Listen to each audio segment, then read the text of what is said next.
Gister het ons gepraat oor hoe maklik ons aanstoot neem oor dinge wat ons dalk verkeerd verstaan het. Maar wat van die kere wat jy dit nie verkeerd verstaan het nie? Hulle het dit gesê, hulle het jou teleurgestel en hulle het verseker vir jou seer gemaak.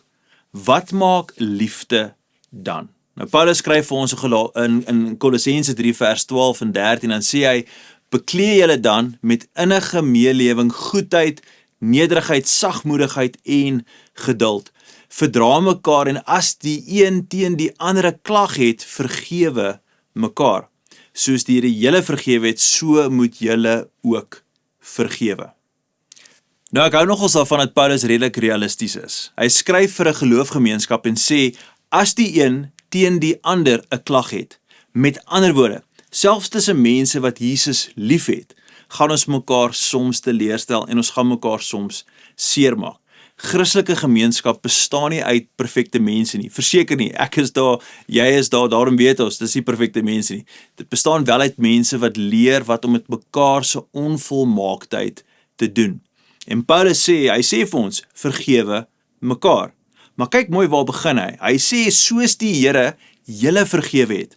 Daai beginsel is krities belangrik. Dit is die kern van wat ons moet hoor vandag. Ek en jy vergewe nie omdat dit wat gebeur het nie noodwendig aanvaarbaar was nie. Ons vergewe nie om die ander persoon nie noodwendig vir ons nie leed aangedoen het nie en hulle het nie verdien nie. Ek en jy leer vergewe vanuit die genade wat ek self ontvang het, wat jy self ontvang het. Met ander woorde, vergifnis beteken ook nie dat daar nooit 'n gesprek of 'n grenslyn of moontlike gevolg mag wees nie. Dit beteken ek en jy kies om nie die skuldboek in ons harte aan te hou bywerk nie. Jy sien daai ding wat hulle gedoen het, daardie woorde wat hulle gesê het, daardie teleurstelling wat hulle veroorsaak het, want as ek en jy gaan aanhou boekhou, kan iemand my lank nadat die gebeurtenis verby is steeds seermaak. Dis die probleem as ons heeltyd in ons hart 'n naam langs daai skuldgevoel gaan sit. En dan sê Paulus vir ons in vers 14, bo dit alles moet julle mekaar lief hê. Dit is die band wat julle tot volmaakte eenheid saambind.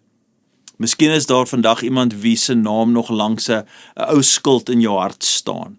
Nou jy hoef nie te maak asof daai persoon jou nie seer gemaak het en asof daai wond nooit gebeur het nie, maar jy kan dit na Jesus toe bring. Inteendeel, jy moet dit na Jesus toe bring. En dalk begin vergifnis vandag met hierdie eenvoudige gebed. Sê dalk Jesus, soos U my vergewe het, leer my ook om so genade te gee aan ander mense. Onthou, liefde ontken nie die seer nie, liefde weier net wel om vir altyd daarvan boek te hou. Kom ons bid saam. Hemelse Vader, so baie dankie vir U enorme genade oor ons lewens en dankie vandag dat ons kan leer om in 'n ritme van vergifnis te kom, maar die beginsel is U het ons eers vergewe en daarom kan ons leer om ander mense te vergewe.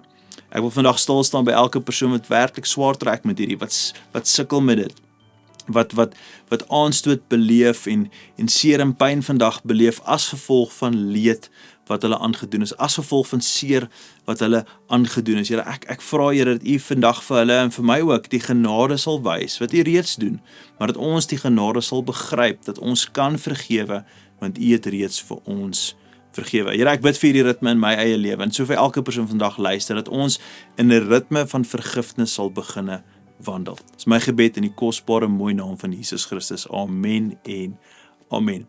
Geliefde, ek sien julle weer môre. Gaan in vrede. Totsiens.